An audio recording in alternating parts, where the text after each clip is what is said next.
All right, we back at it. Chuck Dizzle, live and direct, keeping it homegrown as always, man. I got the homies in the house with me right now.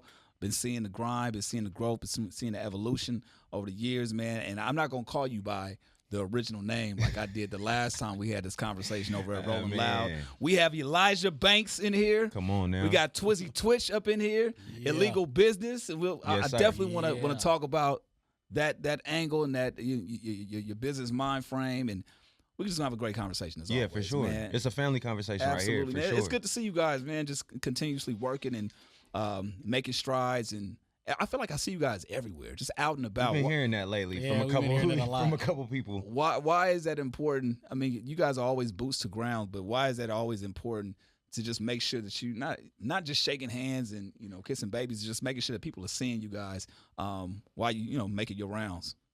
It's important to make sure that you connect with the people. You know what I'm saying? Familiar face. I feel like familiarity helps when it comes to branding. Yeah.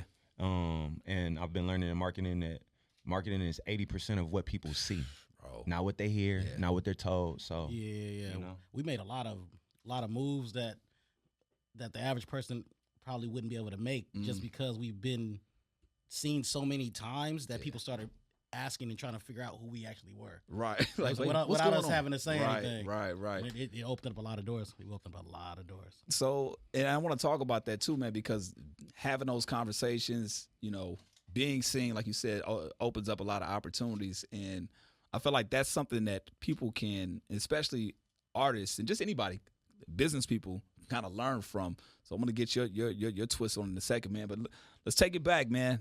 Long Beach, you know what I'm saying? Yeah. Elijah Banx, formerly known as E Nasty. I got to put it out there, Come bro. on, man. I got to put it out there. Come on, look. Now they got to know. They got to know where it came from. But, you know what I'm saying? Talk about the transition from doing that. And we had that conversation at Rolling Loud, but just formally on the record, going by E Nasty and then transitioning to Elijah Banx, for you, was that more of like okay, this is a stamp of me taking it serious? Do you feel like you took it serious as E Nasty? I feel like at the end of my E Nasty journey, like the last 2 years, I felt like I realized what I wanted out of music and I started taking it serious. But when I went to Elijah Banx, I think all it did was highlighted growth, evolution. Yeah. Because my sound was changing, my look was changing, just my whole aspect on everything was changing. And when I changed to Elijah Banx, I'm not gonna lie, I felt 100 times better. I felt 100, my whole city, like Carson, Long Beach, Compton. Yeah. Bro, we had this thing called Nasties. And you from Carson, so if you heard about Nasties. Yeah. That was my thing, bro. I had 300 people from this clique, you know what I'm saying? And my whole city knew me as this, and so it was kind of scary to transition. Because it's your identity. It was my identity, for sure. And I was like, how do I start over? How do we go from where we at back to ground zero and then build it back up? Right. And I'm happy that I did it. That was because, you're with Big Boy as well, man. Was that conversation ever had prior? Like, did he met you as E Nasty? He met me as E Nasty. Got you. He liked the name, you know what I'm saying? But I feel like there was there wasn't a conversation that I had with Big per se, but people around Big were having conversations with me and they were like, yo, what does this name mean to you? Right. And when it's crazy, like when people ask you certain questions and you don't have a real answer for it, that's the answer. You know what I'm saying? Like you have realization, and it didn't mean the same thing that it used to mean to me. You know what I'm saying? I'm sure you would be asked multiple times, and then after the fourth or fifth time, or like multiple times being asked, if you still can't come up with an answer, that's, like you said, that's the answer right there. It's like, oh damn, okay, that's the wake up call. E Nasty came from a raunchy side of me. Like I was in high school, we throwing parties, we doing ratchet stuff, ratchet activities. You feel me? And I kind of glorified being a nasty type of, whatever. And I realized as I got older, I'm like, bro, I'm becoming a man. Yeah. You know what I'm saying? All that, you know what I'm saying? Banx stands for being average, never accepted. You know what I'm saying? So it's like, that's what I'm pushing to the kids. That's what I'm pushing on this journey. And I feel like it just feels right. It feels legendary. Yeah, no, I love that, man. How did you and Twizzy Twitch, like, how did you guys link up? With that story. Yeah, for sure. Yeah, so, legendary story. Yeah. Shout out to Tay. I had a Long Beach hat on. It was on some not some gang banging. It was I was walking by Tay, did what Tay usually does. Tay was just Tay. Yeah. Right? Yeah. And it turned into some where you from type situations, right? And I was there with some actors. And randomly I was next to Kaz. But anyway, I was there with some actors. We was at Rolling Loud, and it was like a situation, but it wasn't really like a real situation. Right. It was just, LA. Aries gang. He was Aries he was gang. there, and he came up to me and was like, "Don't worry about that. Don't worry about all that. What's up, man? My name is Aries, blah blah blah." I was like, "Okay, cool." Me and Aries just got cool. Aries hit me up a few days later and was like, "Hey, I need a ride to the studio. I see you in Long Beach." I was like, "You mind give me a ride?" I ain't had nothing to do. I was like, "Yeah." I was like, "I got you." So I give him a ride, and he was like, the people I was with at Rolling Loud upstairs, and I mind you, in my head, I still got a little that, still a little, youngin' with it. But I was like, all right. So we go upstairs. Everybody that was at the Rolling Loud was in there. They were making a song. Because it was my session. Yeah, he had a beat on on repeat, but nobody was saying nothing, and they was like, everybody was drinking, smoking, chilling, blah blah blah. And Banx was just sitting there waiting for somebody to do something. Yeah, I was orchestrating everything. Nobody was doing nothing. I'm just a fly on the wall. I just really just walked in the room. And nobody knew me. They were about to switch the beat, and I was like, no, wait, hold on, I got something. So then I just get in the booth and I do something. They thought it was hard, and then me and him just started working together ever since. Dude, it's crazy. Like you said, being visible and being created an opportunity. Just being there, right? Making yourself valuable at the time, giving a homie a ride. Hey, look, I ain't gonna lie to you, bro. And how everything played out. Like if Tay wouldn't have said anything to him, I probably wouldn't know this guy. And this is one of my best friends in this music shit. You feel me? Yeah. So like been across the country and back with me multiple times. So it's like when he just got up and he was like, man, y'all ain't rapping on this, man. Fuck this. Throw me in the booth. Yeah. In my eyes, I was like, who is this That's nigga? Right. I was like, who is this? And then he went in there and spazzed real quick and then he came out. He's like, all right, y'all, you feel me? And then kind of just did his thing and dipped. I'm like, I like this nigga, you feel me? And so I started I hit him up at Rolling Loud Miami. We linked. Ever since then, we've been rocking. Yeah. And that's how the people know it. You know what I'm saying? That's how the people know. When you see Banx, you're going to see Twizzy. When you see Twizzy, you're going to see Banx. Damn, I mean, that camaraderie, like, I think that's important too, because it's not only are you pushing with somebody, right, but it's somebody that holds you accountable as well. 1,000% on that part. 1,000% talk on about that. When have you guys had to hold each other accountable? And every day, all the time. Like? Yesterday, all the time. Twizzy hard on me, you know what I'm saying, and vice versa. As far as I feel like I'm hard on Twizzy about music. Yeah. And he's hard on me about life, and I feel like it's a great balance. You know what I'm saying? Because I didn't grow up with I was only child. Gotcha. You know what I'm saying? So it's like, this is my brother. Yeah. I'm learning a lot from being around him and even his family. You know what I'm saying? Like, it's a lot of things that I pick up and I learn. So it's like, when you got a partner in anything you're doing, especially business, it helps you push to, a lot of places that you probably didn't think you could go. What was the introduction for music for you? I don't think I've ever asked you that. Like, how me? How did you get introduced to music? The Jerk era. No, but I get that. Oh, okay. I'm saying, like, even before that, was it something that you were always into? Like, was music being played in the house? And it was something that stuck to you? For sure. Music was always being played in the house from my grandparents, the oldies, my uncle, and then I used to ride around with my uncle, bro. When I was 8, 9 years old, and all he would listen to was DPG, Tupac, Biggie. Like, I'm talking about, he was listening to stuff my mom was not trying to let me listen to. Wow. And so that's where because when I was younger, I was into NSYNC and Britney Spears and Aaron Carter. I was into the pop realm because that's what. That makes so much sense. Oh, wow, that does make so much sense. That does make sense. That's like your style. Like, that's why I asked that, because I'm like, you have a polished sound.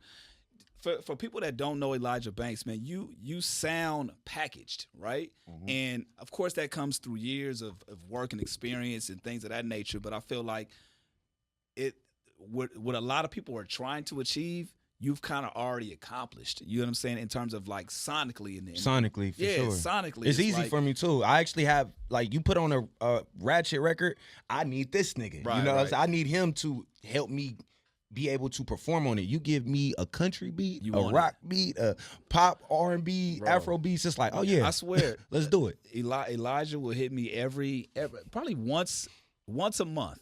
with a new type of record. A new sound, whatever. And one of the latest ones was Bad.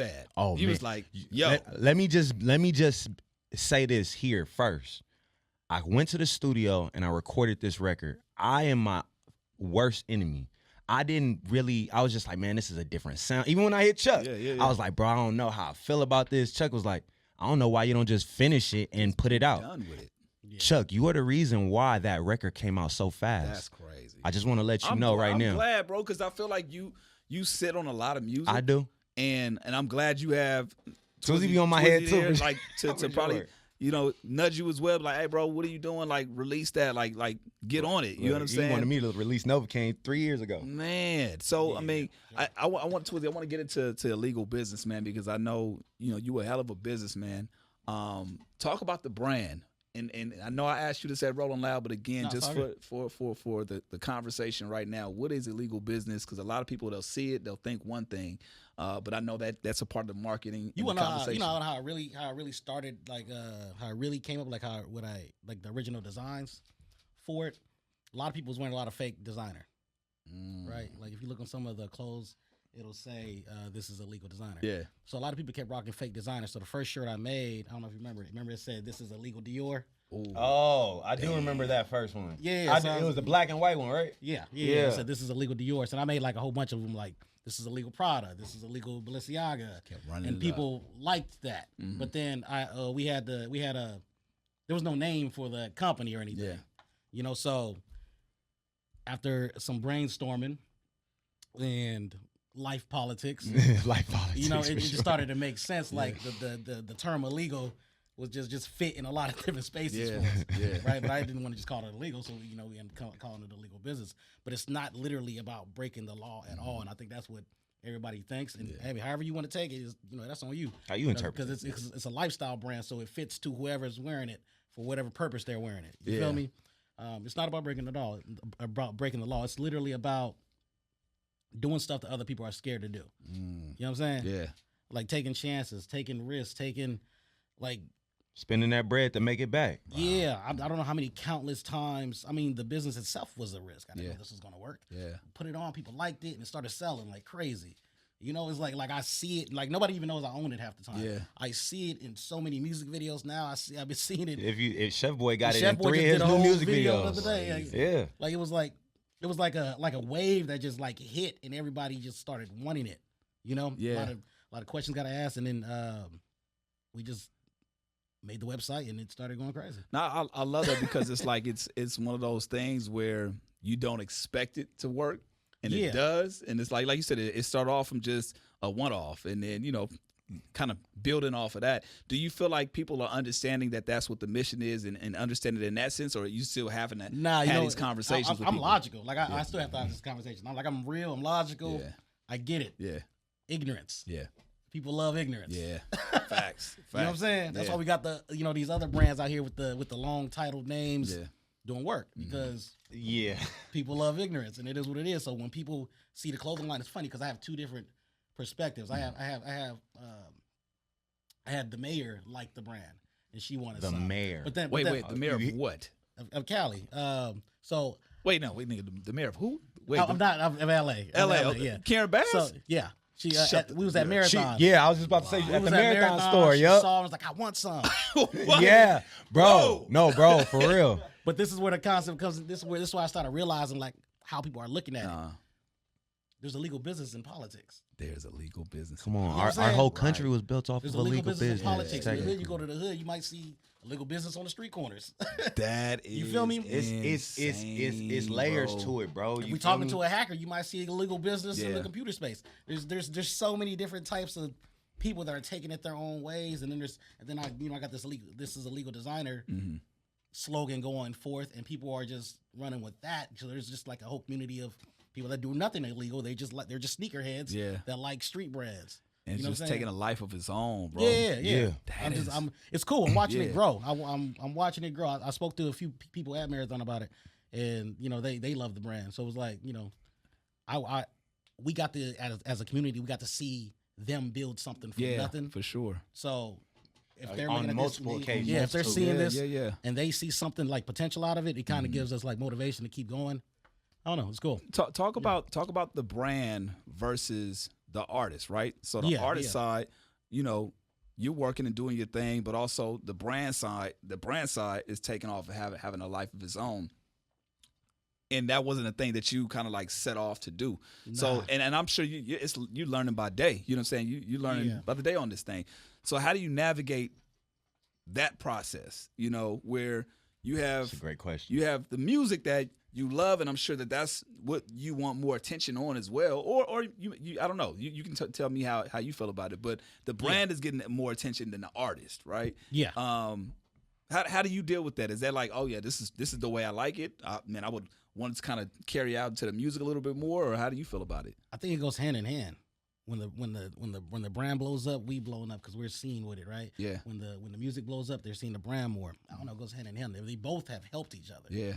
Randomly, unpredictably, but they both have helped each other in their own way. I don't look at the brand as being exactly bigger than anything yet. I think I'm the brand that started and I'm starting as far as like artist goes. I think we're both just rising. I'm just going with whatever punch. Most people have 9 to 5s. Like right, most rappers I know, they either have a 9 to 5 or they trapping or they got something, you know, whatever. Yeah. Right? Like it's rare that any artist that's coming up off top is making money. They have to eat somehow. They have to support themselves somehow. This is my 9 to 5. This is my, you know what I'm saying? Like the studios that we own. That's our daily grind. Like I'm treating this like this is my job. I'm treating this as my job while the music does its thing. You feel me? Yeah. I love the fact that you said half the time people don't even know it's you. Yeah, right? yeah. That's not important to me. It never was important to me. No business I ever owned because, first of all, it can, you know, lifestyle wise, it can be dangerous sometimes that people know where you're at. Into. Right. Yeah, what you're at, what you like. You know, you don't never know what's gonna happen. I can have a problem somewhere here, but now people that are working here can you know face some of my issues because they know Twizzy owns this. Right. You know what I mean? But it's never was important to me. I think people sometimes get so caught up in the idea of being a boss and being able to say, yeah, I'm a boss, that they forget the most important part about business, making money. Making money, bro. That's it. I don't care who claims they're the boss, right? Like I like there's a lot of stuff I own and my team be like, yeah, it's ours. It's blah, blah, blah. You know what I'm saying? I have no care in the world. That's not important to me. We're all making money. Yeah. You feel me? I'm going to steer the ship when the ship needs to be steered, but the titles aren't nothing. Yeah. The titles are nothing. I'm real big on it's in the same realm, but it's a little different. I'm big on like you a power forward, he a center, I'm a point guard, whatever. That does not mean that I don't move to your position if I have to. I'm big. He knows this. I'm big on like I'm gonna pick up a camera if I have to. Right. You feel me? I'm gonna pick up a bro. It don't matter. Whatever we need to do to get the job done as a unit. Yeah. One band, one sound. No, I love that, and when I see you, I love that. You know, you drip down in legal business. It's Come like, on. It's and that's not to say that you know you gonna not start your own stuff or whatever the case may be, but it's like yo, my brother's got something, so I'm gonna support that. Yeah, it's like, one ship. I'm not gonna build a ship. I'm not building a ship on top of a ship that I'm already on. Right. We like you said, if we got to steer the ship, whatever. You know what I'm saying? Focus on one thing and support it like it is your own. And I feel like that's how niggas is gonna really win. Now, okay, so there's been a lot of stuff going on in the country, man, and mainly I want to talk about this because it's affected some opportunities that popped up. Now, you hit me a couple weeks back and you was excited because there was a tour situation that was happening. Now things have been postponed. Can you kind of open up about what's been happening, what's been going on? Yeah, you know, we was on the Blue Hundreds tour with King Lil G and Drummer Boy. You know, unfortunately, ICE has lost their damn minds, and they're acting very abruptly, and we don't want to put our fans at risk. You know, with them being able to know exactly where a certain type of demographic is going to be at a certain time. So we you know, as a collective, we've chosen to postpone it. Still going to do the same route, same venues. Just kind of figuring out what the lay of the land was going to take place. It's just going to be a little bit later. Summertime, it's a little hot right now. Everybody's tripping, so we just want everybody to stay safe and stay indoors if they can, and you know. That's a tough situation to be in, man, because it's like you, with everything happening, the one thing that you do by entertaining people, you want people to go out and have fun. You understand? 1000%. The last place you would expect people to kind of hang out and get in trouble at like that to it is a show. And it's like I've been seeing a lot of things take place, man. And just where they pulling up on car washes. They pulling like they're targeting for sure. They're targeting certain regions and certain markets and locations and stuff like that. So it's getting really wild, and I pray for everybody, and I can't wait till everything goes back to normal. Yeah, for sure, man. Talk about the music, man. Now, you here's the thing. I'm hesitating because there's so much shit that you send me, so I don't know what I can speak on and what I can't speak on. So I'll let you guys divulge into what's coming up, what's happening, what music what's in the works, what can we expect from Elijah Banx, from Twizzy Twitch, collectively or individual. You know what I mean? Like he got something to cut. I'm excited for it. But I'll let him talk about Twizzy, that. What you got, bro? What you got? Well, he looked for it saying like, I do. Nah, because I do. We do. I've been working on a project for about a year and a half. It's done. Cold. Yeah, it's done. Cold. I called in a lot of favors. Once again, I own a lot of recording studios. I did a lot of favors for people. So ain't that the best situation to be in? It's like, yeah. No, I got big records coming out though, man. And I ran into DJ Drama, and he wanted to host a tape. So. Wow. Album hosted by DJ Drama, Hey, and I'm talking about chock loaded with features. That is from legends too. I wanted to really rap. Like I was like, so when Drama said he was on board, I decided like, okay, cool. So I want to really, really rap. So I want to challenge myself amongst people I think can really get down on mic. So I hit Jadakiss up. Jadakiss got on a record with us. I hit G Perico up. I got one with G Perico and OT Genasis and Jag coming out. Mm-hmm. Me and RJ just dropped something that RJ song Go Baby. Mm-hmm. That's going to be on the album. I brought out the Hustler from retirement. Like, oh shit, I got Cassidy on the record, and gave me OG Cassidy. Mm-hmm. Yeah, he spazzed. He gave me real good Cassidy. So okay, and this is the first time I'm speaking about this. No, that's there's all. a couple more features that we not just. We'll find out later. What's the pitch when you have to talk to these people? You know what I mean, and reaching out for you. When you have to tap back in, for favors or just reaching out to people, right? Like what do you? How do you make that pitch to them? How do you have that conversation? It's not even like, it doesn't even feel like a pitch. It's more of just like, hey, I got a record for you, and they just like, yeah, let's do it. Got it. You know, it's like, it's simple because it's. Yeah, they've seen them around for so long. I think people underestimate the fly on the wall. Yeah. Right. Like I've been in rooms with all these people, and I've watched them record, do their thing. Never asked them for a thing. Never, just always been chilling. Right. Yeah. They heard my music. It's like a mutual respect. Right. I make music. They rock with it. They make music. I rock with it. Finally, just said, hey, let's get one in, and they're like, all right, let's do it. And that's it, you know. It's that simple. It's like respect for the craft. Yeah, it's literally just a respect for the craft. Being a fly on the wall. What are some of the things that you've kind of like some mental notes that you've taken that not only let's start off with artists, right, and then business people, entrepreneurs that they can kind of and I want to go in both worlds, right. I want to go musically and business wise. Being a fly on the wall, what have you noticed that? You know, those on the come up, some people that's starting off, or even people that are established. What are some things that you've picked up on that you feel like that they can kind of like some gems that they can kind of take? You get to learn. When a lot of times people do more talking than listening, and that's where they mess up. Right? Just listen. Sometimes you just gotta listen. You know what you know. Why you telling them what you know for? I don't tell nobody what I know. I just listen. I let people talk their heads off. But no, being fly on the wall in the studio, watching the artist record, right? You pick up some habits that he got that you didn't think of, right? Everybody records different. Everybody records the same. It's weird, but you learn. This is how you tap into other realms. This is how I can make a song for the streets, but I can also tap into a song that's commercial. Yeah, you know what I'm saying? But that same thing works in the business world too. I sometimes just sit back and ask questions, or I'll just sit back and listen, or just watch someone work. I have another thing we got coming out is a food truck called Twitch and Chicken. I've never had a restaurant, never worked at a fast food, nothing, right? I got my homeboy at Marathon who did, right? I just came up there and just watched him work all day. You know what I'm saying? Yeah. Asking him questions about the stuff. He's coming out there with us on the first day we open up just to make sure we got the workflow right. It's fire. Watching and listening. That's it. And learning and then implement. Watch and listen. I love that, bro. It's just that's how I feel like that's how I know everything. But I feel like that's naturally who you are as a person too. You're not over the top like braggadocious. Now you gonna pop your shit, right? But it's like I'm always chilling. Yeah, you're not a rah type of person. Do you think that's something that everybody can kind of adapt to as far as listening? Not everybody. I think they can. I just think they don't want to sometimes. Sometimes everybody wants to be the big dog in the Facts. In the field, but it's chill. Yeah.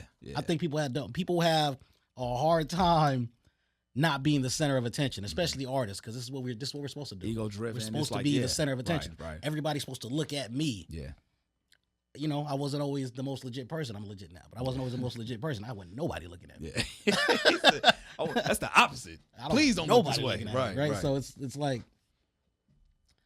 people need to get over themselves and just take a second to just learn. Yeah. Everybody can do it. Nobody's exempt from learning. You don't know everything. You probably won't ever know everything, and that's okay. Yeah. Elijah Banx, what do you got coming up? What are you working on, man? Man, you know we always working. I know he got the R&B voice now. I mean, you go into different genres, okay? I understand. You got, the Afro beats. You got reggae. You got R&B, Banx. Hey, you know what I mean? now you just dropping. Banx, now you just leaking stuff, man. Now you just got leaking all it. these realms, man. What are you currently working on, and how do you balance between different genres and stay inspired, right? And to try new things, but at the same time, this does come easy to you. So how do you kind of stay motivated with this, and what are you working on? Balancing out in the different realms. I'm gonna let you guys know. I have ADD. Like, I'm diagnosed. I used to take medicine when I was younger. My mind just can't stay focused on one thing. So I feel like naturally it bleeds into my music. Mm-hmm. That's why, like Twizzy knows, I still do it. I'll come into the studio and I work on 3 hooks or 2 hooks in a verse. And then, you know what I'm saying? Like, my mind just is so, I can't even explain it. But it helps me though, because it helps me create at a larger quantity, and also explore all these different realms, because I low-key get bored easily, essentially. Yeah. What we got coming out, Nature Calling featuring Drew Aquino and Westside Boogie, you know what I'm saying? Very, very crazy record. Then me and Twizzy Twitch dropping a record with Joe Moses called Trick on it. Very crazy record. Shout out to Joe Moses and Westside Boogie for coming through with the verses. And then I'm dropping an album, man, on September 5th. I'm not saying the title.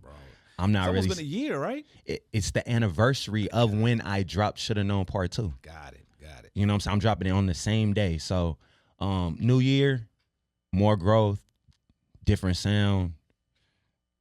You know what I'm saying? I'm about to I don't know. It feels good. I'm really locked in. I made this conscious decision I've been working on this album probably for like 3 months, but I made the conscious decision to stop working on all my other projects, because I work on different albums at a time. To just lock in on one. Yeah, because I'm working on In My Head right now, which is like a country pain type of album, like directed towards mental illness. Mm-hmm. You know what I'm saying? I'm working on Banx. I'm working on me and Twizzy got a project that we dropping. So it's like I had to put everything down to really focus on this, because I'm motivated. It's like I got a fire under me. What is the motivation behind this one that allows you to put all the things to the side? Because it just naturally, as you're talking, I would think that the not because it's country, but the mental health thing would be something that would be to the forefront. So why is the one that you're working on right now the one like that you can put everything else to the side? I'm just inspired right now, bro. I'm really just inspired to when I lock in on something, man, I get obsessive over it. So I don't really even have an answer for that of what the inspiration is versus all the rest of them. It just feels like this. I mean, sometimes that is the answer, just the feeling. Like, you probably can't explain it. It literally is just the feeling. If that's it, that's a solid answer right there. And maybe over time you'll figure out what that is as you're creating. How complete is it? I would say we're about 50% complete with all the recording. I'm just waiting on like 2 features to come in, and I think I have like 3 more verses. But there's no new. Everything that's on the album is touched already. Got it. So it's either missing a verse here or some background vocals, but it's about 50% done, and if I keep going in the studio like how I've been going, I think we can get it done in the next 2 weeks. So you mentioned something earlier, and I just want to do rapid fire with this. You said that, Elijah, you said that Twizzy, he motivates you in life, and I'm paraphrasing, but you motivate him with the music. So what's one gem, Twizzy, I'll let you start. What's one gem that he's giving you about music that you're like, okay, damn, I can take that, like, for sure. But it could be the latest thing he's told you or just something that you picked up over the years of knowing each other. And then fire back at the question, what's one life advice that Twizzy's giving you that you apply to yourself? This guy always finds a way. You know, it doesn't really matter what I don't care if we're trying to get in the club. I don't care if we're trying to get in the club. I don't care if we're trying to get on stage to perform somewhere. It doesn't matter if we're trying to. That is facts, yeah. Like, dude always finds a way. So he taught me that you can always find a way. You just got to figure it out. Navigate it, yeah. You just got to figure it out. And that applies to life and music. Yeah, you just got to figure it out. There's a lot of times before I met him, I'll go somewhere and it'd be like the answer be no. I'd be like, all right. You know what I'm saying?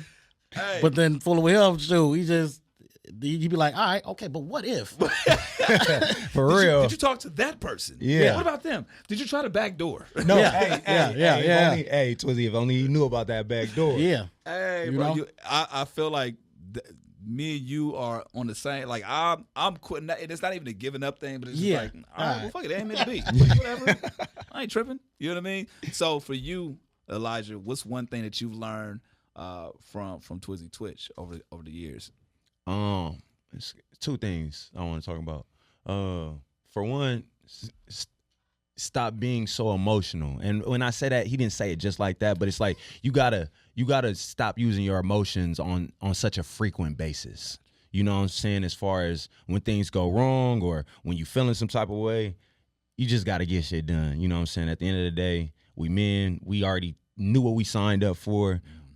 Roll with the punches, bro. Yeah. You know what I'm saying? And also, and this is when we first met, I feel like, stop worrying about looking cool. Just do the work. Don't be cool. Just do the work.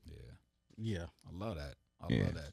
The year can't end without Elijah Banx and Twizzy Twitch doing what? It could be music. It could be career-wise. It could be life. Like what is one thing that this time next year when we have a conversation, that's gonna be checked off the box? I hope I walk in here and you are illegal business down like this, man. We can